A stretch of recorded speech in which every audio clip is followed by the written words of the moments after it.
Hello everyone, good morning everyone. मैं doctor Rajesh टोकरिया again मेरे इस प्यारे channel biology by doctor Rajesh में आपका हार्दिक स्वागत करता हूं। आई होप आपकी स्टडी जो है बहुत बेहतरीन चल रही होगी। जहां पर हमने अभी जस्ट रिसेंटली जो है बायोटेक्नोलॉजी, उसके प्रिंसिपल और उसकी प्रोसेस के बारे में डिस्कस किया है।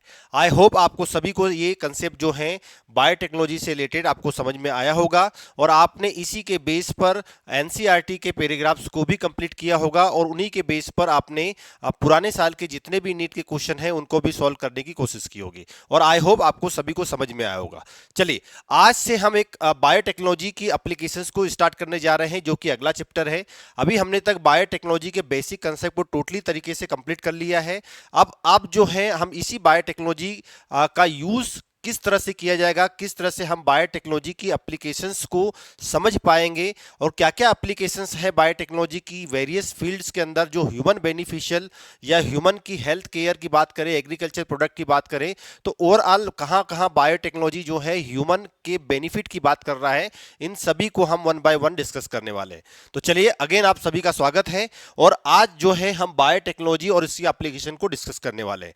तो देखिए, आप मेरे बैकग्राउंड में देख रहे हैं, जहां पर मैंने कुछ इमेजेस के माध्यम से बताना चाह रहा हूं कि मैंने पहले भी आपको बताया है कि बायोटेक्नोलॉजी एक नए युग की शुरुआत है, जहां पर बायोटेक्नोलॉजी की हेल्प से हम मॉलिक्यूल्स, जो हमारे जो डीएनए है, आरएनए है, किसी भी ऑर्गेनिज्म के जो जीनोम होता है, उसको हम मॉडिफाई करके उनके क्वालिटी को इनहेंस कर सकते हैं, ताकि ह्यूमन बेनिफिट और इन्वायरमेंटल प्रोटेक्शन की बात करें तो यहां पर कहीं ना कहीं हम उनसे क्या कर सकते हैं, एडवांटेज ले सकते हैं। तो आप मेरे बैकग्राउंड में देख रहे होंगे कि कई सारे ऐसे एनिमल्स हैं जिनको हम ट्रांसजेनिक एनिमल कहते हैं, जिनके डीएनए में मॉडिफाई कर दिया गया है।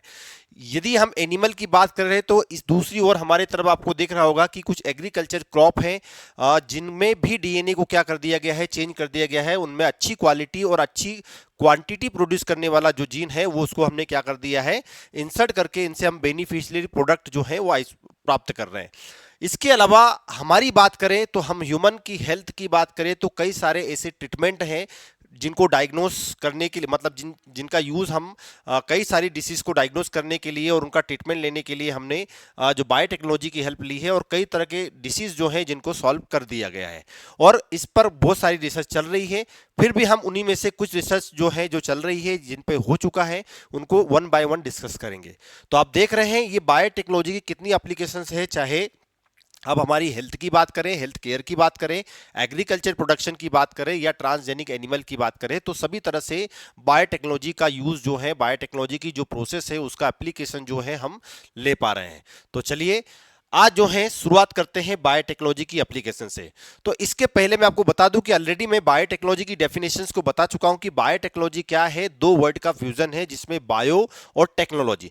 जहां पर मैंने बायो का मतलब क्या बताया था, बायो का मतलब मैंने ये बताया था कि कोई भी लिविंग ऑर्गेनिज्म है जिनसे हमको एडवांटेज मिल रहा है, लेकिन वो एडवांटेज उतना नहीं मिल रहा है जितना मिलना चाहिए, उसकी क्वालिटी या क्वांटिटी को इनहेंस करना चाहते हैं। तो इन ऑर्गेनिज्म के डीएनए के अंदर हमको क्या करना पड़ेगा, मॉडिफिकेशन करना पड़ेगा। और ये मॉडिफिकेशन हम किससे करेंगे, हम टेक्नोलॉजी की हेल्प से करेंगे। तो इन लिविंग ऑर्गेनिज्म में टेक्नोलॉजी की हेल्प से, टेक्नोलॉजी मतलब यहां पर हम टेक्निक्स की बात कर रहे हैं, किसी तरह की मेथड की बात कर रहे हैं, किसी तरह के टूल की बात कर रहे हैं या प्रोसेस की बात कर रहे हैं। तो इनमें से कुछ भी हो सकता है जिनसे हम इन ऑर्गेनिज्म के डीएनए के अंदर क्या कर सकते हैं, इन ऑर्गेनिज्म के जीनोम में हम चेंज कर सकते हैं और बेनिफिशियल प्रोडक्ट जो है उनको क्वालिटी इनहेंस कर सकते हैं। वो चाहे फिर हमारी हेल्थ की बात हो, फिर चाहे एग्रीकल्चर प्रोडक्ट को इनहेंस करने की बात हो, चाहे मेडिकल में कोई डायग्नोसिस या ट्रीटमेंट का जो प्रोसेस है उसको आइडेंटिफाई करना हो या उसका यूटिलाइजेशन की बात करें, या अदर सोर्स की बात करें, एक्वाटिक ऑर्गेनिज्म की बात करें, तो सब तरह की जो वैरायटी है, इनसे सब तरह की जो फील्ड है, इनमें हम अपने ह्यूमन बींग के प्रोटेक्शन या ह्यूमन बींग की हेल्थ के अकॉर्डिंग जो है हम इनसे बेनिफिट ले सकते हैं। तो कुल मिला के बायोटेक्नोलॉजी का एक बेसिक कंसेप्ट क्या है, कैसे भी करके हम लिविंग ऑर्गेनिज्म के जीनोम में चेंज करके क्या कर सकते हैं, बेनिफिट ले सकते हैं। तो आई थिंक आपको समझ में आ गया होगा कि बायोटेक्नोलॉजी क्या है, यूजिंग टेक्नोलॉजी, कहां पर यूज कर रहे हैं टेक्नोलॉजी को, लिविंग ऑर्गेनिज्म पर, और जिससे क्या मिलेगा हमको, ह्यूमन बेनिफिट मिलेगा। मतलब हम लार्ज क्वांटिटी क्वालिटी को इनहेंस कर सकते हैं, चाहे वो एग्रीकल्चर प्रोडक्ट हो या चाहे फिर हमारी हेल्थ से रिलेटेड हो। तो ये बात आपको समझ में आ गई होगी। और इसकी लास्ट लेक्चर यदि समझ में नहीं आया है तो आपको ये लेक्चर, इसके पहले के जो जितने भी लेक्चर है बायोटेक्नोलॉजी के, वो आपको देखना है। चलिए आगे बढ़े। तो बायोटेक्नोलॉजी में हमने दो बातें सबसे ज्यादा पढ़ी थी कि क्या जेनेटिक इंजीनियरिंग जिसके थ्रू हम जेनेटिकल मैनिपुलेशन कर रहे हैं, जेनेटिकल मॉडिफिकेशन कर रहे हैं। तो यहां पर जेनेटिक मॉडिफिकेशन का मतलब आप समझ गए होंगे कि हम मॉडिफाई कर रहे हैं, अल्टर कर रहे हैं जेनेटिक जीनोम के अंदर या जेनेटिक मटेरियल के अंदर। और दूसरा हम क्या कर रहे हैं, यूज माइक्रोब्स का यूज कर रहे हैं, प्लांट का यूज कर रहे हैं, एनिमल्स का यूज कर रहे हैं, जिनको और अच्छा बेहतर बनाने की कोशिश कर रहे हैं ताकि उनसे प्रोडक्शन हमको ज्यादा मिल पाए। तो बायोटेक्नोलॉजी के आपको दो बातें याद रखना है, जहां पर हम क्या कर रहे हैं, बायोटेक्नोलॉजी या आरडीएनए टेक्नोलॉजी की हेल्प से हम जेनेटिक मटेरियल के अंदर क्या कर रहे हैं, मॉडिफिकेशन कर रहे हैं। और दूसरा हम बहुत बेहतरीन तरीके से एक होस्ट को प्रिपेयर कर रहे हैं जिससे हमको लार्ज स्केल पर प्रोडक्शन मिल पाए। अब ये होस्ट जो है हमारे लिए माइक्रोब भी हो सकता है या प्लांट भी हो सकता है, ये एनिमल भी हो सकता है। तो इन सभी तरीके से हम क्या कर रहे हैं, कुछ ना कुछ एडवांटेज बेनिफिट लेने के लिए बायोटेक्नोलॉजी का इस्तेमाल कर रहे हैं, बायोटेक्नोलॉजी के एप्लीकेशंस ले रहे हैं। चले अब बात करते हैं सबसे पहले कि एप्लीकेशन ऑफ बायोटेक्नोलॉजी। तो बायोटेक्नोलॉजी का कहां कहां तक अप्रोच है, बायोटेक्नोलॉजी की एप्लीकेशन कहां कहां तक, हम किस वैरायटी या बात किस फील्ड तक की बात करें। तो सबसे पहले बात करें हम थेरेपेटिक्स की बात करें तो ये थेरेपेटिक्स क्या होते हैं। थेरेपेटिक्स का मतलब यहां पर ये हुआ कि हम ऐसी मेडिसिन की बात कर रहे हैं, ऐसे ड्रग की बात कर रहे हैं जो हमारी बेनिफिशियल हो, हमारे हेल्थ ट्रीटमेंट के लिए, डिसीज को क्या करने, ट्रीट करने के लिए बनाया गया है। तो बायोटेक्नोलॉजी की एक पहली एप्लीकेशन में मेडिकल की फील्ड में यदि आप देखेंगे, मेडिकल की मतलब कहां की बात कर रहे हैं, मैं रेड बायोटेक्नोलॉजी की बात कर रहा हूं। रेड बायोटेक्नोलॉजी का मेरे रिलेशन आपको सेकंड लेक्चर में ही बताया था, जहां पर हम रेड बायोटेक्नोलॉजी का मीनिंग किसे समझ रहे हैं, मेडिकल या हेल्थ केयर की बात कर रहे हैं। तो यहां पर थेरेपेटिक्स का मतलब होता है कि हम क्या कर रहे हैं, यूज बायोटेक्नोलॉजी का यूज कहां कर रहे हैं, तो यूज टू ट्रीट डिसीज। हम डिसीज को क्या करने की कोशिश कर रहे हैं, ट्रीट करने की कोशिश कर रहे हैं। तो ऐसी कई सारी बीमारियां हैं जिनको बायोटेक्नोलॉजी की हेल्प से सॉल्व कर दिया गया है और कई सारे ट्रीटमेंट डेवलप कर दिए गए हैं, ट्रीटमेंट बना दिए गए हैं ताकि इनको हम आसानी से क्या कर सकते हैं, सॉल्व कर सकते हैं। इन्हीं में सबसे बहुत बेहतरीन एग्जांपल है जिनको बहुत अच्छे से समझने वाले हैं, लेकिन उस बारे में बता दूं मैं आपको, इंसुलिन के बारे में आपने सुना ही होगा। ह्यूमन इंसुलिन जो डायबिटीज ट्रीटमेंट, जो डायबिटीज पेशेंट जो होते हैं उनके लिए बनाया गया है। तो ये इंसुलिन जो है कहां से बनाया गया, इंसुलिन जो जीन है, insulin gene for human insulin inserted into the bacteria. एक इंसान का इंसुलिन जीन या किसी दूसरे ऑर्गेनिज्म का इंसुलिन जीन एक बैक्टीरिया के अंदर ट्रांसफर कर दिया गया है। अब ये बैक्टीरिया हमको क्या बना के दे रहा है, लार्ज क्वांटिटी में इंसुलिन बना के दे पा रहा है। तो आप समझ पा रहे हैं कि बायोटेक्नोलॉजी की कितनी शानदार एप्लीकेशन है, जहां पर किसी एनिमल की, किसी ह्यूमन बीइंग की या किसी अदर ऑर्गेनिज्म के डीएनए को हम बैक्टीरिया के अंदर ट्रांसफर करवा रहे हैं और वहां से हम क्या कर रहे हैं, लार्ज क्वांटिटी में इंसुलिन को प्राप्त कर रहे हैं। तो क्या आपको समझ में आया, ये इंसुलिन जो है बहुत अच्छी तरीके से आप समझ में आ गया होगा कि ये इंसुलिन जो है बायोटेक्नोलॉजी की ही देन है और बायोटेक्नोलॉजी की इसी देन के भरोसे हम आज डायबिटीज जो डिसीज होती है, जहां हम बात करें हर घर में एक डायबिटीज का पेशेंट जो है बैठा हुआ है और वो कहीं ना कहीं इंसुलिन का यूज कर रहा है। तो ये कंसेप्ट आपको समझ में आ गया होगा। तो ये आप देख रहे हैं, ये इंसुलिन है और ये इंसुलिन का प्रोडक्शन हम थेरेपेटिक के अंतर्गत, जो रेड बायोटेक्नोलॉजी की ब्रांच है उसके अंतर्गत हम इसको शामिल करते हैं, जहां पर बायोटेक्नोलॉजी के एप्लीकेशंस की को कंसीडर कर रहे हैं, जहां पर हमने इसको आरडीएनए टेक्नोलॉजी, बायोटेक्नोलॉजी के थ्रू बनाया है। दूसरा हम बात करें डायग्नोसिस की। डायग्नोसिस का मतलब क्या हुआ था, यहां पर हम क्या कर रहे हैं, यहां पर अभी तक हम थेरेपेटिक में ट्रीटमेंट ढूंढ रहे थे, अब यहां पर क्या कर रहे हैं, यूज टू डायग्नोस। इसका मतलब हम क्या कर रहे हैं, उसको डायग्नोसिस कर रहे हैं, किस तरह से उसको हम सॉल्व कर सकते हैं प्रॉब्लम को, ये पता कर रहे हैं। तो डायग्नोसिस का मतलब क्या है, use to diagnosed disease.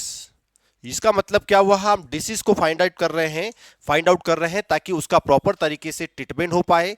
Proper तरीके से ट्रीटमेंट हो पाएगा तो उसका हम सही ढंग से उसका ट्रीटमेंट स्टार्ट कर पाएंगे। ये बायोटेक्नोलॉजी की जो एप्लीकेशंस में है, जहां पर हम डायग्नोसिस की बात करते हैं। तो आपने कहीं ना कहीं कोविड में भी पीसीआर के बारे में सुना होगा, जिसको हम आरटी-पीसीआर कहते हैं। आरटी-पीसीआर की बात करें या पीसीआर की बात करें तो आपने कहीं ना कहीं ये टर्म सुना होगा, जहां पर हम डीएनए आरएनए को डिटरमाइन कर सकते हैं, उसकी क्वांटिटी क्वालिटी को बढ़ा सकते हैं। चलिए, तो डायग्नोस्टिक की बात करें, जहां पर एक मोस्ट ऑफ एग्जांपल है जिसका नाम है पीसीआर। और पीसीआर क्या होता है, ये लास्ट लेक्चर में हम बहुत बेहतरीन तरीके से समझ पा रहे हैं, जिसको पॉलीमरेज चेन रिएक्शन कहते हैं। इसी पीसीआर की हेल्प से हम क्या डिटेक्ट कर सकते हैं, डीएनए को डिटेक्ट कर सकते हैं। और ये डीएनए किसका है, चाहे वायरस का हो, किसी ऑर्गेनिज्म का हो। तो स्पेशली आपने कोविड के अंदर देखा होगा आरटीपीसीआर या आरटीपीसीआर के बारे में सुना होगा, जहां पर हम वायरस के डीएनए को क्या कर सकते हैं, डिटेक्ट कर सकते हैं। तो इसी तरह हम एचआईवी जो डिसीज होती है, उसके भी वायरस को हम क्या कर सकते हैं, आइडेंटिफाई कर सकते हैं। इसके अलावा हम बायोटेक्नोलॉजी की हेल्प से क्या कर सकते हैं, स्मॉल अमाउंट में जो हमारा डीएनए है उसको एम्पलीफाई कर सकते हैं, लार्ज क्वांटिटी में बना सकते हैं। तो आप देख रहे हैं, ये हमारा कोई जीन ऑफ इंटरेस्ट है, जो कि लास्ट लेक्चर में हम देख चुके हैं। ये हमारा जीन ऑफ इंटरेस्ट है। ये क्या है, हमारा GOI कहेंगे इसको, क्या कहेंगे, GOI कहेंगे। GOI का मतलब जीन ऑफ इंटरेस्ट है, जिसको हम पीसीआर की हेल्प से, ये हमारी क्या है, पीसीआर मशीन है, पीसीआर की हेल्प से हम क्या कर सकते हैं, मल्टीपल नंबर ऑफ जो डिजायर डीएनए है उसको हम अचीव कर सकते हैं। तो यहां तक की बात भी आपको बहुत अच्छे समझ में आ गई होगी और ये कंसेप्ट भी आपको क्लियर हो पाया होगा। चलिए, एप्लीकेशन में बात करें हम एग्रीकल्चर फील्ड की। देखिए, हमको पता है कि जैसे जैसे पॉपुलेशन बढ़ रही है, एग्रीकल्चर की क्वालिटी और क्वांटिटी दोनों ही हमारे लिए बहुत जरूरी है। बायोटेक्नोलॉजी की हेल्प से हम एग्रीकल्चर की बात करें, किसकी बात कर रहे हैं हम, एग्रीकल्चर और एग्रीकल्चर से मिलने वाले प्रोडक्ट की बात कर रहे हैं। चले, तो एग्रीकल्चर में बायोटेक्नोलॉजी की क्या एप्लीकेशंस है, हम जो इंप्रूव कर सकते हैं क्रॉप को इंप्रूव कैसे करेंगे, उसकी क्वालिटी और क्वालिटी के साथ साथ क्वांटिटी को भी इनहेंस कर सकते हैं। तो इसका मतलब क्या समझ में आया कि जो improve crop quality quality and quantity, यहां पर क्वालिटी और क्वांटिटी की बात हो रही है। क्वांटिटी का मतलब यहां पर इल्ड की बात हो रही है।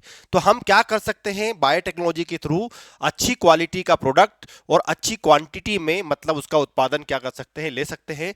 जैसे आपने बीटी कॉटन के बारे में ही सुना ही होगा। एग्जाम्पल के लिए हम किसकी बात कर रहे हैं, बीटी कॉटन। तो बीटी कॉटन के बारे में आपने सुना होगा। बीटी कॉटन क्या है, एक तरह की मॉडिफाइड क्रॉप या मॉडिफाइड फसल है, जिससे हम क्या कर सकते हैं, ज्यादा क्वांटिटी में क्रॉप का प्रोडक्शन करवा सकते हैं और जो इन्वायरमेंट प्रोटेक्शन हो, इन्वायरमेंटल को हार्म ना करे, इस टाइप की जो क्रॉप है उसको डेवलप कर दिया गया है। तो ये है बीटी कॉटन, जो सबसे बेस्ट एग्जांपल है किसका, एग्रीकल्चर की फील्ड में एप्लीकेशन है बायोटेक्नोलॉजी की। चलिए, इसके अलावा राइजोबियम की बात करें, जो क्या करता है, सॉइल की फर्टिलिटी को बढ़ाता है। तो ये भी बात आपको पता होना चाहिए कि जब तक सॉइल में फर्टिलिटी नहीं होगी, उसमें डिजायर कंपोनेंट नहीं होंगे, तब तक प्लांट की ग्रोथ नहीं हो पाएगी। तो राइजोबियम जो है, राइजोबियम की क्वालिटी को भी हमने इंप्रूव कर दिया है सॉइल के अंदर, ताकि सॉइल की फर्टिलिटी भी बढ़ा रहे। चलिए, तो आप देख रहे हैं, ये है बीटी कॉटन।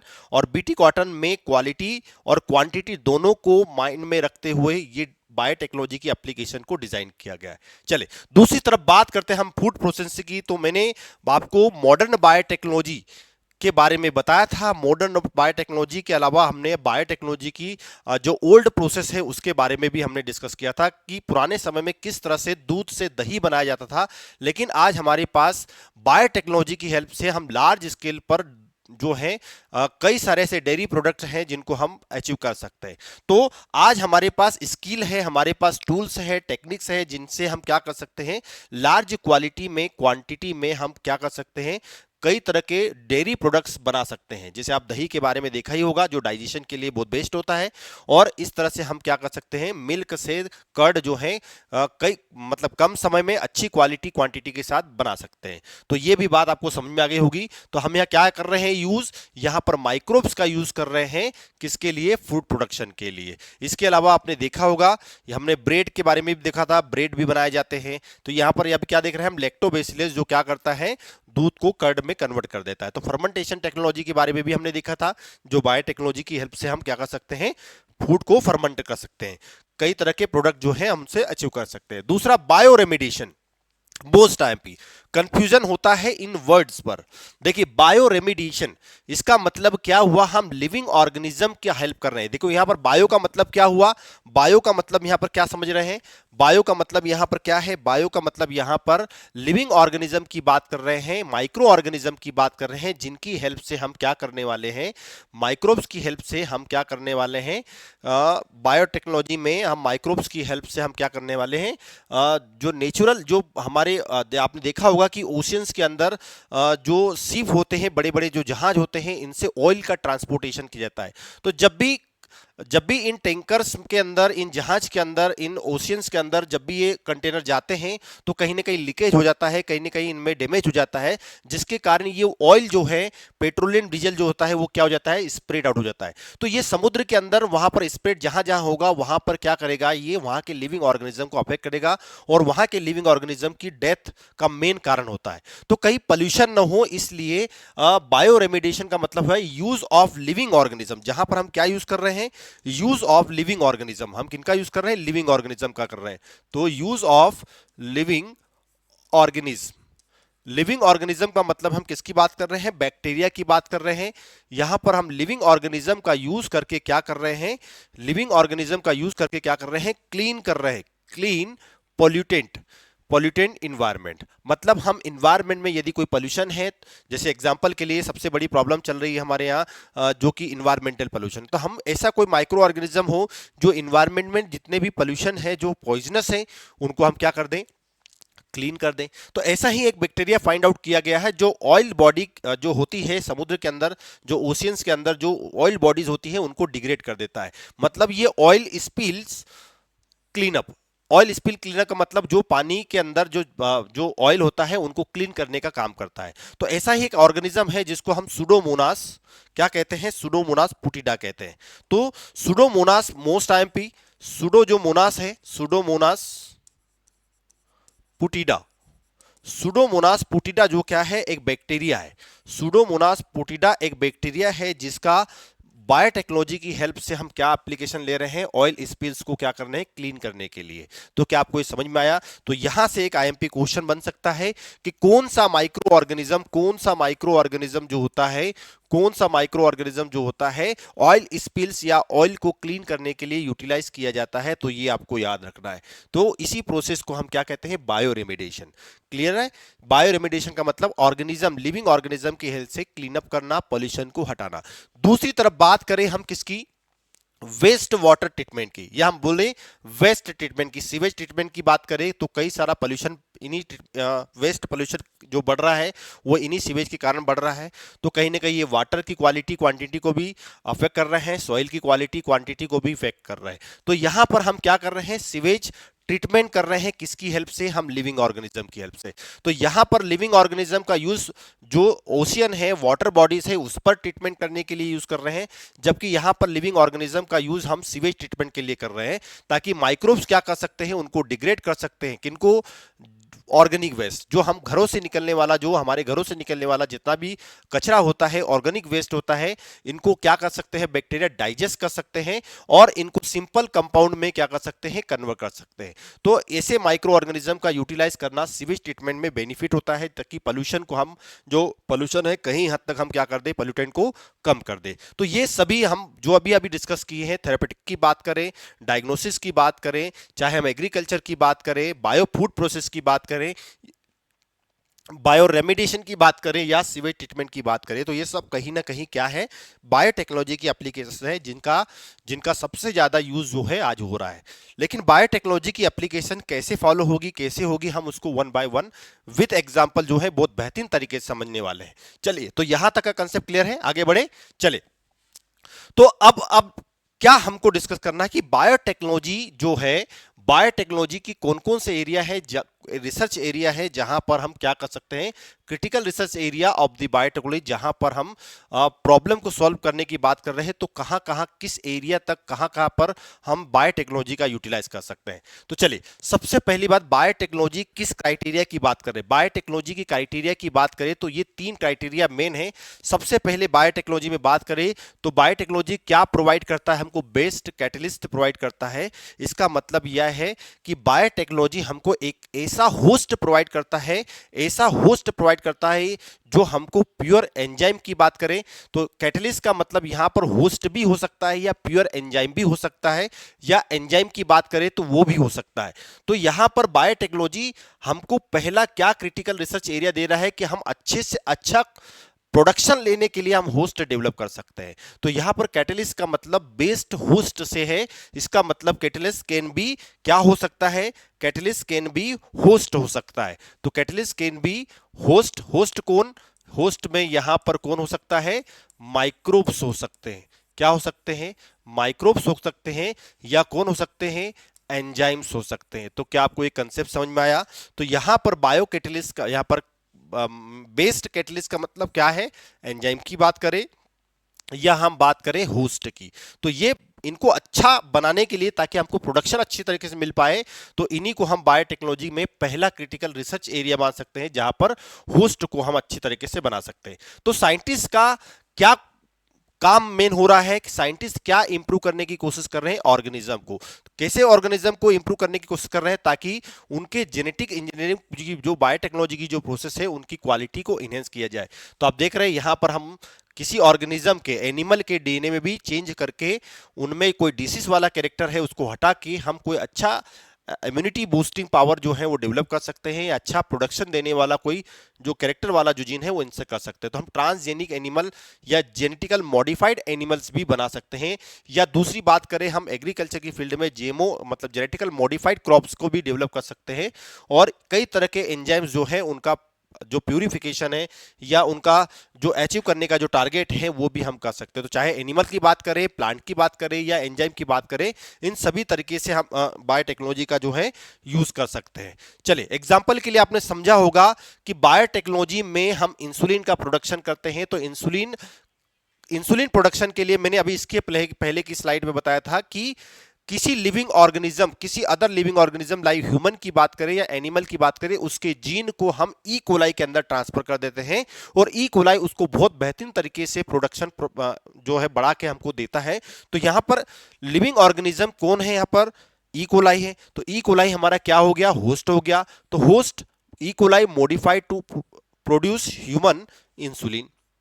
तो इंसुलिन को कौन बना के दे रहा है, इंसुलिन को किसने बनाया, इंसुलिन को बनाने वाला कौन है, ई कोलाई है। तो ई कोलाई हमारे लिए एक होस्ट हो गया। ऐसे कैसे ईस्ट जो है, ईस्ट से क्या बना सकते हैं, ईस्ट से हेपेटाइटिस बी का वैक्सीन बना सकते हैं, ये भी आपको पता होना चाहिए। तो इस तरह से ही ईस्ट जो है, ईस्ट को भी जेनेटिकली मॉडिफाई कर दिया गया है, और इस बायोटेक्नोलॉजी की एप्लीकेशन के थ्रू हम कई सारे ऐसे मेडिसिन हैं जिनको आज जो है बहुत ज्यादा तरीके से एप्लीकेशंस का यूटिलाइज कर रहे हैं। तो क्या आपको ये बेहतरीन कंसेप्ट बायोटेक्नोलॉजी की एप्लीकेशंस का वेरियस फील्ड, चाहे वो एग्रीकल्चर की बात करें, ह्यूमन हेल्थ की बात करें, तो आपको समझ में आ गया होगा। चलिए, मैंने बेसिक कंसेप्ट जो है बहुत अच्छे तरीके से डायग्रामेटिक रिप्रेजेंटेशन के फॉर्म में कोशिश कर रहा हूं कि ताकि आपके जो कंसेप्ट है बहुत अच्छे तरीके से क्लियर हो पाए। क्लियर है। चलिए, अब नेक्स्ट देखते हैं कि क्या होगा यदि इन बायोटेक्नोलॉजी की एप्लीकेशन को हम टारगेट लिखते हैं। तो हमारा जो होस्ट है बहुत अच्छा होगा, ताकि हमारा जो एफिशिएंसी है प्रोडक्ट की वो, और जो उत्पादन क्षमता है, हाई यील्ड है, प्रोडक्शन की जो क्वालिटी है, क्वांटिटी है, वो अच्छी तरीके से हमको मिल पाए। तो ये पहला क्रिटिकल रिसर्च एरिया हो गया जहां पर बायोटेक्नोलॉजी का एप्लीकेशन फाइंड आउट कर सकते हैं। दूसरा होता है क्या, दूसरा होता है क्रिएटिंग ऑप्टिमम कंडीशन, जिसमें हम बायो रिएक्टर टेक्नोलॉजी के बारे में जो हमारा लास्ट जो लेक्चर था उसमें हम देख चुके हैं। तो ऑप्टिमम कंडीशन का मतलब क्या है कि जो आपने माइक्रो ऑर्गेनिज्म को मॉडिफाई करके बनाया है, जैसे ई कोलाई, आप ई कोलाई को प्रॉपर कंडीशन दे दें। प्रॉपर कंडीशन का मतलब क्या है, प्रॉपर कंडीशन का मतलब यह है कि कंडीशन आपको प्रोवाइड करना पड़ेगी, तभी तो ये माइक्रो ऑर्गेनिज्म सर्वाइव कर पाएगा। ऑप्टिमम कंडीशन का मतलब क्या है कि ई कोलाई बैक्टीरिया से आपको इंसुलिन मिल रहा है, लेकिन ये इंसुलिन तभी मिलेगा जब बैक्टीरिया सर्वाइव करेगा। तो बैक्टीरिया सर्वाइव करेगा, अच्छी अच्छी कंडीशन मिलेगी, फैसिलिटी मिलेगी तो वो सर्वाइव करेगा। सर्वाइव करेगा तो वो मल्टीप्लाई करेगा और अपना जो प्रोडक्शन है वो बढ़ाएगा। लेकिन इसके लिए हमको सबसे मेन किस बात पर फोकस करना है? कंट्रोल्ड कंडीशन की बात करें तो कंट्रोल कंडीशन में यहां पर हम किसकी बात करते हैं? कंट्रोल कंडीशन में हम यहां पर टेम्परेचर की बात करते हैं। किसकी बात करते हैं? टेम्परेचर की बात करते हैं। इसके अलावा आप पीएच की बात करते हैं। इसके अलावा आप ऑक्सीजन सप्लाई की बात करते हैं। किसकी बात करते हैं? ऑक्सीजन सप्लाई की बात करते हैं। इसके अलावा आप न्यूट्रिएंट्स की बात करते हैं। तो ये सभी जो बातें हैं, जब हम किसकी बात कर रहे हैं, स्पेशली टेम्परेचर की बात कर रहे हैं, तो टेम्परेचर, पीएच, ऑक्सीजन की सप्लाई, न्यूट्रिएंट की बात करें तो कहीं ना कहीं ये किसी ऑर्गेनिज्म के सर्वाइवल कंडीशन को मेंटेन रखने के लिए आर्टिफिशियली बायोरिएक्टर में हम मेंटेन करके उनसे प्रोडक्शन जो है लार्ज स्केल पर आसानी से ले सकते हैं। तो क्या आपको इस बायोरिएक्टर का कंसेप्ट समझ में आया? ये है बायोरिएक्टर, जहां पर हम इसके बेसिक डिजाइन, इसके टाइप्स की जो है डिस्कस जो है लास्ट बेसिक बायोटेक्नोलॉजी के प्रिंसिपल और प्रोसेस में जो है हम देख चुके हैं। तो यदि आपको ये बायोटेक्नोलॉजी में थोड़ा डिफिकल्ट लग रहा है तो आपको मेरे लास्ट लेक्चर को देखना है, जहां पर आप बायोटेक्नोलॉजी में ये फर्मेंटर बायोरिएक्टर जो भी होता है उसकी डिजाइन को आप समझ पाएंगे कि किस तरह से इनको जो है हम मेंटेन कर सकते हैं। तो ये पैरामीटर मेंटेन होना चाहिए, तभी माइक्रो ऑर्गेनिज्म की ग्रोथ होगी। तो यहां पर लार्ज टैंक होगा, ये लार्ज आप टैंक देख रहे हैं, ये है फर्मेंटर जिसको हम बायोरिएक्टर भी बोलते हैं। ये है लार्ज टैंकर जहां पर हम बैक्टीरिया का यूज करके क्या कर सकते हैं? प्रोड्यूस इंसुलिन कंटिन्यूअसली, लगातार हम इंसुलिन को क्या कर सकते हैं? बनवा सकते हैं। तो क्या आपको ये कंसेप्ट समझ में आया कि किस तरह से हम क्रिटिकल रिसर्च एरिया की बात कर रहे हैं, बायोटेक्नोलॉजी का जो एप्लीकेशंस हैं उसको हम इनहेंस करना चाहें तो पहला हमने जो देखा वो होस्ट को डेवलप करना ताकि प्रोडक्शन मिले। होस्ट के अलावा उस होस्ट को क्या करना? प्रॉपर कंडीशन प्रोवाइड करना ताकि जो हमारा टारगेट है वो हमको अच्छे से मिल पाए। यहां तक का कंसेप्ट आपको क्लियर हो पाया होगा। तीसरा है डाउन स्ट्रीम प्रोसेस। जब आप सब कुछ, आपने होस्ट अच्छा बना लिया, आपने कंट्रोल्ड कंडीशन प्रोवाइड कर दी, अब हमारा जो प्रोडक्शन होगा वो अचीव करना है। और उस प्रोडक्शन में हमारे प्रोडक्ट जो हमारा डिजायर, जो हमारी चाह के अनुसार जो प्रोडक्ट है, उसके अलावा भी कुछ चीजें मिक्सअप होती है, जैसे वेस्ट मटेरियल, मीडिया होगा, डेड बॉडीज होगी बैक्टीरिया की। तो ये कंपोनेंट हमको सब मिलने वाले हैं, लेकिन हमारे पास क्या होगी? डाउन स्ट्रीम प्रोसेस होगी। तो हम मिक्सचर में से, मिक्सर का मतलब क्या हुआ? यहाँ पर हमारे पास एक ऐसा कंपाउंड होगा, ऐसा प्रोडक्ट होगा जिसमें हमारा काम का प्रोडक्ट भी है, वेस्ट मटेरियल भी है, बैक्टीरिया की डेड बॉडी भी है, लिविंग ऑर्गेनिज्म भी है बैक्टीरिया, और उसमें हमारा मीडिया भी प्रेजेंट है। तो इनमें से हमारे प्रोडक्ट को क्या करना पड़ेगा? अलग करना पड़ेगा। इसके लिए हम ये भी देख चुके हैं कि इस फर्मेंटर में क्या हुआ।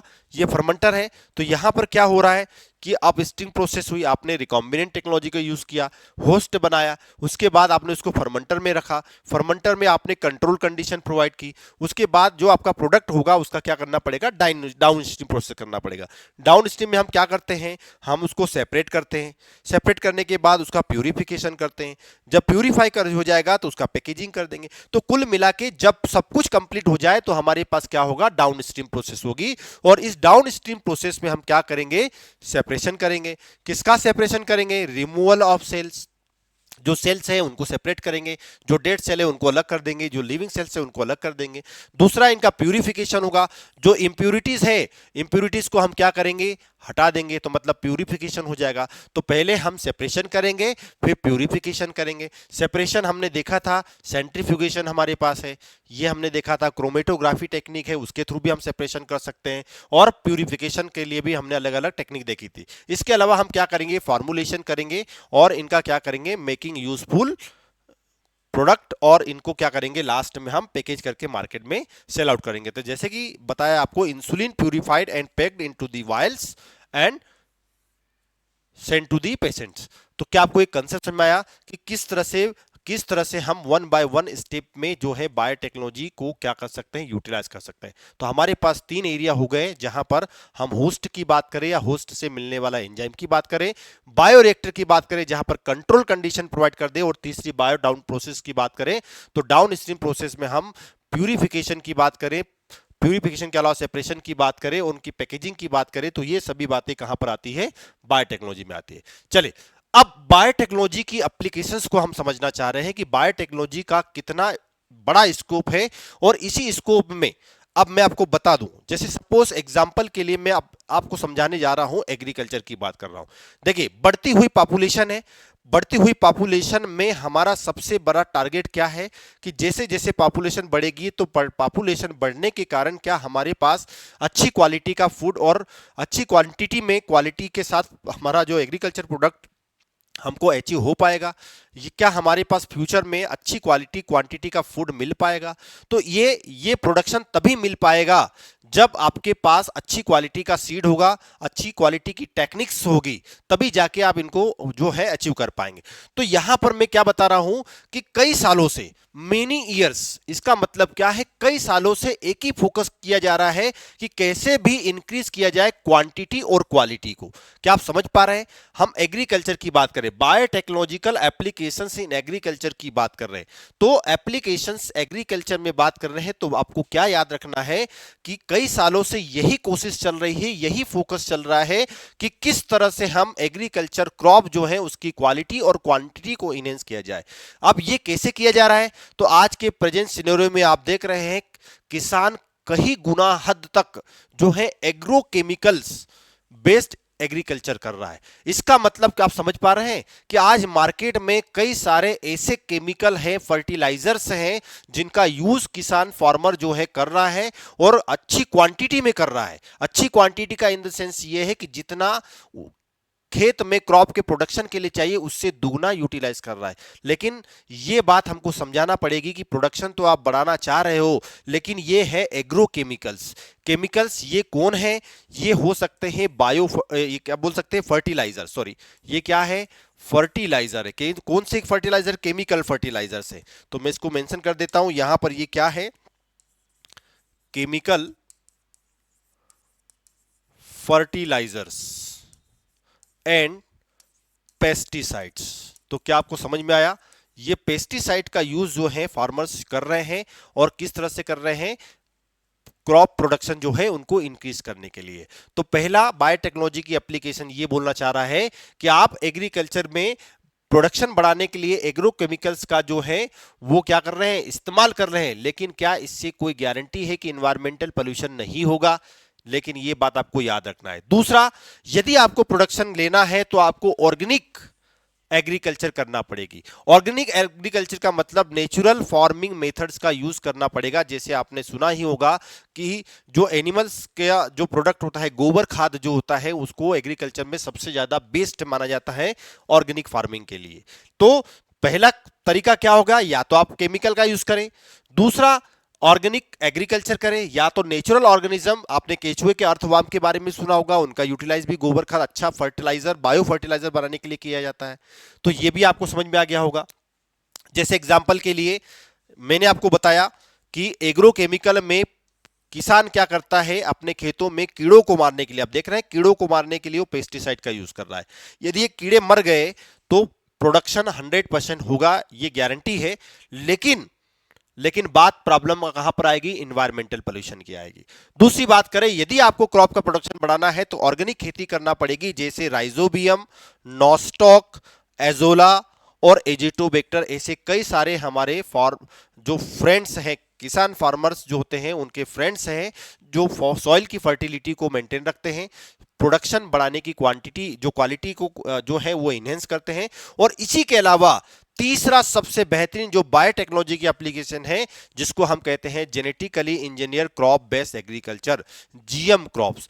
यदि आप एग्रीकल्चर में एग्रो केमिकल का यूज कर रहे हैं, ऑर्गेनिक एग्रीकल्चर कर रहे हैं, तो तीसरे नंबर पे हमारे पास आती है GM crops, genetical modified crops, जिनका भी आप एप्लीकेशन बायोटेक्नोलॉजी के थ्रू ले सकते हैं और लार्ज क्वालिटी क्वांटिटी के साथ आप बहुत बेहतरीन तरीके से प्रोडक्शन जो है बना सकते हैं। तो क्या आपको यह कंसेप्ट समझ में आया? बायोटेक्नोलॉजी की एप्लीकेशन एग्रीकल्चर में कहां तक, किस हद तक जो है हम अचीव कर सकते हैं, और किस तरह से हम जो है हमारा जो इल्ड है उसको क्या कर सकते हैं, बढ़ा सकते हैं। तो यहां तक का कंसेप्ट आपको बहुत अच्छे समझ में आ गया होगा। चलिए अब बात करते हैं हम किसकी, ये प्रोडक्शन था हमारा एग्रीकल्चर का। दूसरी बात, ग्रीन रिवॉल्यूशन के बारे में आपने सुना होगा कि ग्रीन रिवॉल्यूशन जो है वो एग्रीकल्चर से रिलेटेड है, जहां पर अच्छी क्वालिटी के साथ साथ क्वांटिटी को जो बढ़ावा देता है एग्रीकल्चर प्रोडक्शन के लिए। तो देखिए ग्रीन रिवॉल्यूशन स्टार्ट किया गया था कब, 1960 के समथिंग स्टार्ट किया गया था, और इसको स्टार्ट करने वाले एक साइंटिस्ट थे, आप देख रहे हैं इनका नाम है नॉर्मन बोरलॉग, जिन्हें फादर ऑफ ग्रीन रिवॉल्यूशन भी कहा जाता है। मोस्ट टाइम पे है, आपको याद रखना है, ऑब्जेक्टिव का क्वेश्चन है। क्या क्वेश्चन है हमारा, who is the father of green revolution? तो नॉर्मन बोरलॉग जो है, नॉर्मन बोरलॉग जो है वो क्या है, father of father of green revolution. आपसे क्वेश्चन पूछा जाए ग्रीन रिवॉल्यूशन के फादर या ग्रीन रिवॉल्यूशन के पिता किनको कहा जाता है, तो वो आपको किसका नाम याद रखना है, नॉर्मन बोरलॉग का याद रखना है, जिन्होंने एग्रीकल्चर की फील्ड में प्रोडक्शन बढ़ाने के लिए अपने बेहतरीन प्रयास किए ताकि बढ़ती हुई पॉपुलेशन को अच्छी क्वालिटी और क्वांटिटी का प्रोडक्शन मिल पाए। दूसरी तरफ हम केवल इंडिया की बात करें तो भारत में ऐसी सोच रखने वाले हमारे जो साइंटिस्ट थे MS स्वामीनाथन थे, जिनको father of Indian green revolution कहा जाता है। तो मोस्ट टाइम पे यदि आपको क्वेश्चन पूछा जाए who is the father of green revolution, तो आपको नॉर्मन बोरलॉग का नाम याद रखना है। लेकिन क्वेश्चन ये पूछा जाए कि who is the father of Indian green revolution, तो यहां पर आपको किसका नाम याद रखना पड़ेगा, यहां पर आपको याद रखना पड़ेगा MS स्वामीनाथन, जिनको क्या कहा जाता है, father of green revolution in India. तो क्या आपको यह कंसेप्ट समझ में आया कि भारत के अंदर किसे हरित क्रांति के पिता कहा जाता है, वो MS स्वामीनाथन को कहा जाता है, जिन्होंने क्या प्रमोट करवाया, modern farming methods and technology. जिनका टारगेट क्या था, इनका टारगेट ये था कि एग्रीकल्चर फील्ड में कैसे भी क्वालिटी क्वांटिटी के साथ प्रोडक्शन जो है उसको बहुत बेहतरीन तरीके से बढ़ाया जाए, ताकि जो प्रोडक्शन यदि बढ़ेगा तो आने वाले समय में पॉपुलेशन यदि बढ़ रही है तो आने वाले समय में हमको क्वालिटी क्वांटिटी के साथ अच्छा प्रोडक्शन मिल पाएगा। चलिए, तो ये क्या चाहते हैं, ये क्या बताना चाहते हैं कि ग्रीन रिवॉल्यूशन का एम क्या है, ग्रीन रिवॉल्यूशन का एम क्या है कि कैसे भी प्रोडक्शन बढ़े, एग्रीकल्चर जो प्रोडक्शन है उसका जो प्रोडक्शन है वो बढ़े, क्वांटिटी बढ़े, क्वालिटी भी बढ़े, ये इनका टारगेट है। लेकिन कैसे बढ़ेगी, देखिए इनका जो मेन एग्रीकल्चर जो प्रोडक्ट है, एग्रीकल्चर की जो क्वालिटी है वो तभी इनहेंस पाएगी। दूसरा ये क्या बताना चाह रहे हैं कि how to increase the crop production, फसल उत्पादन कैसे बढ़ाएंगे, तो पहला हमारे पास अच्छी क्वालिटी के सीड होना चाहिए, हाई इल्डिंग वेराइटी के क्या होना चाहिए, HYV का मतलब क्या हुआ, हाई इल्डिंग वेराइटी के सीड होना चाहिए, पहली बात। दूसरा अच्छा साधन होना चाहिए ताकि हम फसलों को पानी दे पाए, इसका मतलब यह है बेटर इरिगेशन जो है फैसिलिटीज होना चाहिए। तो आप देख रहे हैं हाई इल्डिंग सीड होगा तो प्रोडक्शन ज्यादा होगा, अच्छा जो हमारे पास संसाधन होंगे, अच्छा हमारे पास इरिगेशन फैसिलिटी होगी तो हम फसलों तक पानी सही ढंग से पहुंचा पाएंगे। और तीसरा जो है हमारे पास क्या होगा, एग्रोकेमिकल होगा, इसका मतलब फर्टिलाइजर्स और पेस्टिसाइड होंगे, तो हम क्या कर सकते हैं, प्रोडक्शन को बढ़ा सकते हैं, कीड़ों को मारकर जो फसल को हार्म करने वाले जो इंसेक्ट हैं उन पर इन पेस्टिसाइड का यूज करके हम प्रोडक्शन बढ़ा सकते हैं। तो क्या आपको ये कंसेप्ट समझ में आया? तो ग्रीन रिवॉल्यूशन के फादर कौन है, नॉर्मन बोरलॉग है, और इंडिया में ग्रीन रिवॉल्यूशन के फादर कौन है, MS स्वामीनाथन है। और इन दोनों का टारगेट क्या है, कैसे भी प्रोडक्शन को बढ़ाना, और प्रोडक्शन को कैसे बढ़ाया जाएगा, तीन तरीके से बढ़ाया जाएगा। पहला क्या तरीका होगा बेटा, पहला तरीका होगा कि हाई यील्ड वैरायटी के क्या होना चाहिए, सीड होना चाहिए। दूसरा बेहतर इरिगेशन जो है वो क्या होना चाहिए, इरिगेशन की फैसिलिटीज होना चाहिए। और तीसरा हमारे पास एग्रोकेमिकल्स होना चाहिए। एग्रोकेमिकल्स का मतलब यहां पर क्या हुआ, हमारे पास फर्टिलाइजर और पेस्टिसाइड होना चाहिए। ये बायो फर्टिलाइजर पेस्टिसाइड की बात नहीं कर रहा है, ये एग्रो केमिकल्स की बात कर रहा है। तो ये बात आपको याद रखना है। तो क्या आपको ये ग्रीन रिवॉल्यूशन का कंसेप्ट जो है समझ में आया? और यहां से यदि क्वेश्चन आता है तो मुझे आशा है कि आप ये जो है बहुत अच्छे से सॉल्व कर पाएंगे। और यहाँ पर जो कंसेप्ट है वो कंसेप्ट का यूटिलाइज करके आप ग्रीन रिवॉल्यूशन के साथ साथ बायोटेक्नोलॉजी का जो फ्यूचर टारगेट होगा कि कैसे इन्वायरमेंट को प्रोटेक्ट करते हुए हम लार्ज क्वांटिटी में क्वालिटी में इनहेंस कर सकते हैं, ये आपको समझ में आ गया होगा। चले, तो ग्रीन रिवॉल्यूशन प्रॉब्लम। अब ग्रीन रिवॉल्यूशन का टारगेट हमने देखा कि हाई यील्डिंग वैरायटी सीड होना चाहिए, एग्रो केमिकल्स होना चाहिए, बेहतरीन इरिगेशन साधन होना चाहिए। तो देखो ग्रीन रिवॉल्यूशन की प्रॉब्लम क्या है, हम अब प्रॉब्लम के बारे में पढ़ रहे हैं, लेकिन इनका यूज तो कर रहे हैं, लेकिन हमारे पास कुछ समस्याएं भी होगी, प्रॉब्लम्स भी होगी। लेकिन वो क्या होगी कि आप कुछ हद तक ही प्रोडक्शन कर पाएंगे। Green revolution could not increase the crop yield further. इसका मतलब क्या हुआ कि आप जैसे जैसे पेस्टिसाइड खेतों में यूज करोगे आप प्रोडक्शन तो बढ़ा सकते हो, लेकिन एक क्षमता के बाद नहीं बढ़ा पाएंगे, एक कैपेसिटी के बाद नहीं बढ़ा पाएंगे, क्योंकि ये केमिकल है। ये केमिकल जितनी क्वांटिटी में ज्यादा यूज करोगे कहीं ना कहीं ये केमिकल आपके नेचुरल हैबिटेट को भी डिस्ट्रॉय करेंगे। इसका मतलब ये है कि ये केमिकल जो है ये बहुत ज्यादा पॉइजनस होते हैं, ये इन्वायरमेंटल पोल्यूशन कॉज करते हैं। तो green revolution could not increase the crop yield further because insecticide, pesticide and fertilizer, जो भी आप खेतों में फर्टिलाइजर, पेस्टिसाइड या इंसेक्टिसाइड यूज कर रहे हैं, ये जो यूज कर रहे हैं तो इनका कारण क्या है, ये सीरियस प्रॉब्लम क्रिएट करते हैं। और ये क्या सीरियस प्रॉब्लम क्रिएट करते हैं, इंक्रीज करते हैं harmful non degradable chemicals in the environment. तो आपको यहां से यदि क्वेश्चन आए तो आपको क्या रखना है कि पेस्टिसाइड कैसे होते हैं, नॉन डिग्रेडेबल होते हैं। नॉन डिग्रेडेबल का मतलब यदि किसान ने इसको अपने खेतों में छिड़क दिया है तो ये कई सालों तक एज इट इज पड़े रहेगा, कोई ये डिग्रेडेबल ये नहीं होता, कोई माइक्रो ऑर्गेनिज्म भी इसको डिग्रेड नहीं कर पाएगा। तो क्या आपको ये बात समझ में आई? इसलिए कहा जाता है कि केमिकल का कम से कम प्रोडक्शन किया जाए, लेकिन कब करेंगे, जब हमारे पास कुछ बेहतरीन टेक्निक होगी। तो बायोटेक्नोलॉजी चाहता है कि इस पेस्टिसाइड, इंसेक्टिसाइड और फर्टिलाइजर का यूज कम से कम किया जाए और जेनेटिकल मॉडिफाइड ऑर्गेनिज्म का यूटिलाइज किया जाए, तभी जाके हम इन ग्रीन रिवॉल्यूशन की प्रॉब्लम को सॉल्व कर पाएंगे। दूसरा, एग्रो केमिकल्स जिनका आप यूज कर पा रहे हैं खेतों के अंदर फसलों को उत्पादन लेने के लिए, जो एग्रीकल्चर जो प्रोडक्ट बढ़ाने के लिए आप इन पेस्टिसाइड का यूज कर रहे हैं, ये कई हद तक क्या होता है, एक्सपेंसिव होते हैं, जिनको फार्मर जो है अफोर्ड नहीं कर पाता, फार्मर परचेज नहीं कर पाता है, इनकी प्राइस ज्यादा होने के कारण उनको जो है बेनिफिट नहीं मिल पाता है। दूसरा, yield can not be increase further with the existing variety with conventional method. इसका मतलब क्या है कि एक ही वेराइटी को बार बार खेतों में लगाने से उनमें जो अच्छे कैरेक्टर है वो आते ही हैं, लेकिन साथ में कभी कभी क्या होता है कि उनके जो अनवांटेड कैरेक्टर्स हैं वो भी चले जाते हैं अगली जनरेशन में।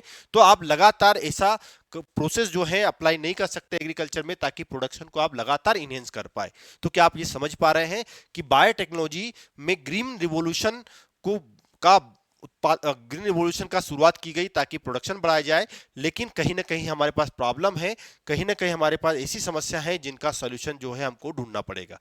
तो इस क्या कोई हमारे पास ऐसा कोई प्लान है, स्ट्रेटजीज है solve to green revolution problem, जिन प्रॉब्लम के बारे में हमने सोचा है कि फसल का उत्पादन बढ़ाने के लिए हमको एग्री केमिकल्स जो हैं उनका यूज करना चाहिए, लेकिन कहीं ना कहीं हमारे पास हमको समस्या समझ में आई कि ये इन्वायरमेंटल पोल्यूशन करते हैं, ये हार्मफुल होते हैं। तो इसके लिए हमको क्या न करना पड़ेगा, कोई ना कोई सोल्यूशन देखना पड़ेगा कि ताकि फार्मर अपने खेतों के अंदर कम से कम जो प्रोडक्ट हैं उनको अचीव करने के लिए इन एग्रीकल्चर में जो एग्रो केमिकल्स हैं, फर्टिलाइजर्स हैं, इन पर डिपेंडेंट ना होना पड़े और बिना पेस्टिसाइड के ही हमारी फसल जो है अच्छी क्वांटिटी क्वालिटी के साथ क्या हो, बड़े प्रोडक्शन मिले। तो इसके लिए हमारे पास कोई ना कोई ऐसा सोल्यूशन होना चाहिए। तो क्या आप समझ पा रहे हैं कि जो हमने ग्रीन रिवॉल्यूशन में समझा है, तो strategies for to solve the green revolution problem, तो क्या हमारे पास कोई ऐसा प्लान है जिससे हम कुछ क्या कर सकते हैं, इन प्रॉब्लम को सॉल्व कर सकते हैं, और इन प्रॉब्लम को सॉल्व करने के साथ साथ हम क्या कर सकते हैं, अच्छी क्वालिटी का इनहेंस कर सकते हैं, प्रोडक्शन ले सकते हैं बायोटेक्नोलॉजी की हेल्प से। तो क्या आपको यहां तक का कंसेप्ट समझ में आया? अब जो हमने डिस्कस किया है अभी इस लेक्चर में, इसको थोड़ा एनसीईआरटी के साथ चलते हैं कि एनसीईआरटी भी क्या हमको बता रही है कि किस तरह से हम बायोटेक्नोलॉजी की एप्लीकेशन में यूज कर सकते हैं। चलिए, biotechnology as you know would you have learn from the previous chapter. Biotechnology के बारे में हम ऑलरेडी जो है वो प्रीवियस लेक्चर के अंदर क्या कर चुके हैं, अच्छी तरीके से हम क्या कर सकते हैं उसको समझ पाए। तो बायोटेक्नोलॉजी क्या होता है ये आपको समझ में आ गया होगा। नहीं समझ में आया है तो मेरा लास्ट लेक्चर देखना है, जहां पर मैंने पूरा सिक्वेंशियल जो है लेक्चर की सीरीज बनाई है, जहां पर बायोटेक्नोलॉजी के आपके बेसिक कंसेप्ट जो है पूरे क्लियर हो जाएंगे। चलिए, तो बायोटेक्नोलॉजी को हम समझ चुके हैं। अब essential deal with the industrial scale. Industrial scale का मतलब क्या है? हम प्रोडक्शन की बात कर रहे हैं। किसके प्रोडक्शन की बात कर रहे हैं? चाहे वो बायोफार्मास्यूटिकल्स हो, मैंने अभी आपको बताया, एंड बायोलॉजिकल की बात करें यूजिंग जेनेटिकल मॉडिफाइड माइक्रोब्स। तो मैंने आपको क्या बताया, आप कोई हेल्थ केयर या ह्यूमन हेल्थ से रिलेटेड कोई प्रोडक्शन लेना चाह रहे हो तो बायोफार्मास्यूटिकल में आएगा। बायोलॉजिकल की यूजिंग कोई लिविंग ऑर्गेनिज्म जैसे यूज प्रोडक्शन ले रहे हो, जैसे इंसुलिन आप इक्वलाई का यूज कर रहे हैं, फर्मेंटर का यूज कर रहे हैं, तो ये कहीं ना कहीं हमारे पास टेक्निक है जिनमें हम जेनेटिकली मॉडिफाइड ऑर्गेनिज्म का यूज करके क्या कर सकते हैं। Applications of biotechnology include therapeutics, ये आपको समझ में आ गया होगा। डायग्नोसिस की बात करें, हम जेनेटिकली मॉडिफाइड क्रॉप्स की बात करें, जैसे बीटी कॉटन की बात करें, to form agriculture process. Food की बात करें, हम बायो रेमिडिएशन की बात करें, मतलब माइक्रो ऑर्गेनिज्म का यूज करके हम ऑयल जो इन्वायरमेंटल को क्लीन करने वाले इन्वायरमेंटल पोल्यूशन को हटा सकते हैं, ये बायो रेमिडिएशन होगा। वेस्ट ट्रीटमेंट जो है उनको हम अचीव कर सकते हैं। और एनर्जी प्रोडक्शन की बात करें तो कई सारे प्लांट हैं जिनसे हम प्रोडक्ट ले सकते हैं और अच्छी क्वालिटी क्वांटिटी के साथ जो हम एनर्जी प्रोडक्शन भी करवा सकते हैं। चलिए, तो थ्री क्रिटिकल, ये हमने अभी देखा है, three critical research area of the biotical. तो बायोटेक्नोलॉजी का जो तीन क्रिटिकल रिसर्च एरिया है वो पहला हमने क्या देखा था कि best catalyst in the form of improved organism. हम क्या कर रहे हैं, बायोटेक्नोलॉजी क्या कर रहा है, बायोटेक्नोलॉजी हमको प्रोवाइड कर रहा है, क्या प्रोवाइड कर रहा है, एक तरह से बेस्ट कैटलिस्ट। का मतलब क्या हुआ, बेस्ट कैटलिस्ट का मतलब यहां पर किसकी बात कर रहा है, ये होस्ट की बात कर रहा है। किसकी बात कर रहा है, होस्ट की बात कर रहा है। तो क्या आपको कंसेप्ट समझ में आया?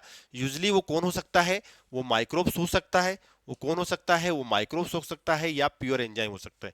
तो इनको भी बायोटेक्नोलॉजी की हेल्प से हम as a critical research area मान सकते हैं। दूसरा, ऑप्टिमम कंडीशन प्रोवाइड करने के लिए हमारे पास genetic engineering through the catalyst, ये जो कैटलिस्ट हमने जो बनाया है इसको ऑप्टिमम कंडीशन प्रोवाइड कर दे। ये होस्ट जो हमने बनाया है, इस होस्ट को अच्छी कंडीशन मिल जाए, टेम्परेचर, पीएच, न्यूट्रेंट, ऑक्सीजन की सप्लाई मिल जाए, तो ये अपना नंबर बढ़ाएगा, प्रोडक्शन बढ़ाएगा, ताकि हमारे बेनिफिट की बात की। दूसरा बात करें हम डाउन स्ट्रीम प्रोसेस की, डाउन स्ट्रीम प्रोसेस की बात करें तो हमारे पास ऐसी टेक्नोलॉजीज हैं जिनके थ्रू हम क्या कर सकते हैं, उनको सेपरेट कर सकते हैं, प्यूरिफाई कर सकते हैं और अच्छी क्वालिटी में हम उनका क्या कर सकते हैं, सेपरेशन करके प्रोटीन और ऑर्गेनिक जो भी कंपाउंड है उनको अचीव कर सकते हैं। तो क्या आपको ये कंसेप्ट समझ में आया कि बायोटेक्नोलॉजी की हेल्प से हम क्या कर सकते हैं, थ्री रिसर्च जो एरिया क्रिटिकल रिसर्च एरिया होता है उनमें हम फाइंड आउट कर सकते हैं, बायोटेक्नोलॉजी की एप्लीकेशन को ले सकते हैं। So let us now learn how human being have used biotechnology to improve the quality of human life. कैसे बायोटेक्नोलॉजी की हेल्प से हम हमारी ह्यूमन लाइफ को जो है वो बढ़ा सकते हैं, कैसा इनका बेहतरीन जो है वो हमारा, किसकी बात करें, वो चाहे वो फील्ड ऑफ फूड प्रोडक्शन की बात हो या फिर हमारी हेल्थ की बात हो, तो बायोटेक्नोलॉजी कहीं ना कहीं हमारे लिए बेनिफिट है। तो हमने अभी देखा कि पहली एप्लीकेशन जो हमारे लिए सबसे बेस्ट है वो एप्लीकेशन है बायोटेक्नोलॉजी की एग्रीकल्चर फील्ड में। तो एग्रीकल्चर की फील्ड में हम क्या कर रहे हैं बायोटेक्नोलॉजी का, तो three options that can be through the increasing the food production. हम तीन एप्लीकेशन के थ्रू क्या कर सकते हैं, फूड का प्रोडक्शन बढ़ा सकते हैं। पहला एग्रोकेमिकल्स बेस्ड एग्रीकल्चर, हमने अभी देखा कि आप पेस्टिसाइड, बायो फर्टिलाइजर, हम किसकी बात कर रहे हैं, बायो पेस्टिसाइड, हम किसकी बात कर रहे हैं, बायो नहीं होगा, केमिकल पेस्टिसाइड, एग्रो केमिकल्स की बात कर रहे हैं हम, पेस्टिसाइड एंड फर्टिलाइजर, किसकी बात कर रहे हैं, फर्टिलाइजर की बात कर रहे हैं, फर्टिलाइजर की बात कर रहे हैं, किसकी बात करते हैं, फर्टिलाइजर्स की बात कर रहे हैं। तो ये क्या है, कहीं ना कहीं एग्रो केमिकल है जो क्रॉप प्रोडक्शन बढ़ाने के लिए यूज किए जाते हैं। दूसरा, या तो आप एग्रीकल्चर प्रोडक्ट को बढ़ाना चाहते हैं तो आप ऑर्गेनिक एग्रीकल्चर कीजिए। ऑर्गेनिक एग्रीकल्चर में आप नेचुरल प्रोडक्ट का यूज करेंगे, जहां जैसे मैंने गोबर खाद के बारे में बताया था, कई सारे ऐसे कंपाउंड हैं जो हमको घर से निकलने वाला जो कचरा है वो भी आप ऑर्गेनिक कंपाउंड के फॉर्म में ले सकते हैं, या इसके अलावा हमारे पास थर्ड होता है genetically engineering crop based agriculture, मतलब हम जीएमओ की बात कर रहे हैं, जेनेटिकल मॉडिफाइड फसल की बात कर रहे हैं, जिनका यूज करके हम क्या कर सकते हैं, इनहेंस कर सकते हैं क्रॉप प्रोडक्शन। लेकिन मैं आपको बता दूं कि यहां पर एग्रोकेमिकल का यूज करने से आप एक सीरियस प्रॉब्लम क्रिएट कर सकते हैं, जो है इन्वायरमेंटल पोल्यूशन। ये इन्वायरमेंटल पोल्यूशन तो कॉज करेगा ही, लेकिन ये एग्रोकेमिकल जो होते हैं ये बायोडिग्रेडेबल नहीं होते हैं। ये जहां जिस सॉइल में जैसे छिड़क स्प्रे कर दिया गया है, छिड़का गया है, रख दिया गया है, तो ये एज इट इज कई सालों तक पड़े रहेंगे, या तो पानी के अंदर रन ऑफ बारिश के दिनों में क्या हो जाएंगे, फ्लो हो जाएंगे और नदियों में जाकर वहां के एक्वाटिक सिस्टम को क्या करेंगे, डिस्टर्ब करेंगे। तो ये बात आपको समझ में आ गई होगी। दूसरी बात करें ग्रीन रिवॉल्यूशन की, तो ग्रीन रिवॉल्यूशन के बारे में हमने अभी देखा कि green revolution success in tripling of the food supply. देखिए मैं आपको बता दूं, एग्रोकेमिकल की बात की थी, ग्रीन रिवॉल्यूशन का टारगेट है कैसे भी फसल को बढ़ाना। फसल बढ़ाने के लिए चाहे आप फिर एग्रोकेमिकल क्यों ना यूज करो, एग्रोकेमिकल बढ़ाने से, एग्रोकेमिकल का यूज करने से tripling of the food supply, but yet not enough to feed growing populations. देखिए ट्रिपलिंग फूड जो है, डबल भी नहीं, हमने फूड का प्रोडक्शन जो है वो ट्रिपल कर दिया है, लेकिन क्या बोल रहा है कि not enough to feed growing human population, increase yield have partially been due to use of improve crop variety, but mainly due to use of better management practice, the use of agri chemicals, fertilizer and pesticides, however the farmers developing words। देखिए किसान जो है वो क्या कर रहा है, developing जो वर्ड है, हमारी जो पॉपुलेशन बढ़ रही है उसके लिए इन केमिकल एग्रो केमिकल्स का जो है ज्यादा अप्लाई कर रहा है, ताकि प्रोडक्शन को और ज्यादा अच्छी क्वालिटी के साथ इनहेंस किया जाए, उसकी क्वांटिटी को बढ़ाया जाए। लेकिन मैं आपको बता दूं कि ये केमिकल को क्या, ये केमिकल जो है किसान के लिए लेकिन प्रॉब्लम क्रिएट कर रहे हैं, वो क्या है, ये है कि ये उनको एफर्ट नहीं कर पा रहे हैं क्योंकि ये एक्सपेंसिव होते हैं, और दूसरी बात इन्वायरमेंटल पोल्यूशन करते हैं। So and further increasing the yield with existing variety not possible to using the conventional breeding. जो किसान हर बार एक खेत के अंदर जो है फसल को बार बार रिपीट करता है, मतलब कन्वेंशनल ब्रीडिंग करता है, अच्छी क्वालिटी का प्रोडक्शन लेने के लिए वो एक ही बीज को बार बार बोता है, तो इससे कोई समस्या का समाधान नहीं होने वाला है, अच्छी क्वालिटी का फ्रूट जो है प्रोडक्शन नहीं ले पाएंगे, तो ये भी एक प्रॉब्लम है। सो अल्टरनेटिव पाथ हमारे पास कुछ ना कुछ होना चाहिए, यदि हमको प्रोडक्शन लेना है तो हमारे पास alternative path that are understanding of the green, understanding of the genetic can be so that farmers be obtain maximum yield but their field. तो हम क्या कर सकते हैं, इसके पास हमारे पास कोई ना कोई अल्टरनेट सोर्स होना चाहिए जिसके थ्रू हम क्वालिटी को क्वांटिटी के साथ क्या कर सकते हैं, क्रॉप प्रोडक्शन जो है बढ़ा सकते हैं। इसके लिए क्या करना पड़ेगा, इसके लिए is there is a way to minimise the use of fertiliser और केमिकल। इसके लिए हमको क्या करना पड़ेगा, ऐसी टेक्निक ढूंढना पड़ेगी जो फर्टिलाइजर और केमिकल का यूज कम से कम करे, ताकि इन्वायरमेंट भी हमारा प्रोटेक्टेड रहे, इन्वायरमेंट में पोल्यूशन भी कम हो, और हमारे हेल्थ के हिसाब से देखा जाए तो क्या होगा, अच्छी बात रहेगी। तो केमिकल जो है so that there harmful effect on the environment, environment के अंदर जिनको हार्मफुल इफेक्ट जो है वो क्या किया जाए, रिड्यूस किया जाए, कम किया जाए। इसलिए मैंने आपको अभी क्वेश्चन पूछा था कि क्या हमारे पास कोई ऐसा स्ट्रेटजी है, कोई प्लान है जिसके थ्रू हम अच्छी क्वालिटी का प्रोडक्शन ले सकते हैं without the harm effect of the environment. Environment को प्रोटेक्शन के साथ साथ हम बिना एग्रीकल्चर एग्रोकेमिकल का यूज किए भी क्या कर सकते हैं, प्रोडक्शन ले सकते हैं, और उसका यूज क्या कैसे होगा, use of genetical modified crop. तो आपका क्वेश्चन का आंसर वो यही एनसीईआरटी में मिल गया, वो क्या है कि आप जीएमओ का यूज कर सकते हैं और अच्छी क्वालिटी का प्रोडक्शन ऑफ फूड जो है वो इनहेंस कर सकते हैं। तो क्या आपको ये बात समझ में आया? तो ग्रीन रिवॉल्यूशन का सक्सेस, ये ट्रिपलिंग जो है, ये बात आपको समझ में आ गई होगी। चलिए, थैंक यू सो मच। आपको ये एप्लीकेशंस जो बायोटेक्नोलॉजी का जो है आपको बहुत बेहतरीन समझ में आया होगा, और मेरे जो कंसेप्ट हैं वो भी आपको समझ में आया होगा कि जो बायोटेक्नोलॉजी है, बायोटेक्नोलॉजी की हेल्प से हम किस तरह से बायोटेक्नोलॉजी की एप्लीकेशन, वो चाहे ह्यूमन हेल्थ की बात करें, इन्वायरमेंटल प्रोटेक्शन की बात करें, या अच्छी क्वालिटी क्वांटिटी की इनहेंस की बात करें, तो ये समझ में आ गया होगा। अब आज के बाद जो है हम बायोटेक्नोलॉजी की एप्लीकेशंस को और बहुत बेहतरीन तरीके से डिटेल में स्टडी करने वाले हैं, ताकि आपके एग्जाम के पॉइंट से यदि कोई क्वेश्चन पूछा जा रहा है तो आप बहुत आसानी से उसको सॉल्व कर पाए। चलिए, तो थैंक यू सो मच, आप मेरे साथ इतने समय तक जुड़े रहे और मेरे साथ बने रहे। नेक्स्ट लेक्चर में मिलेंगे नए कंसेप्ट के साथ। Thank you so much, thank you so much.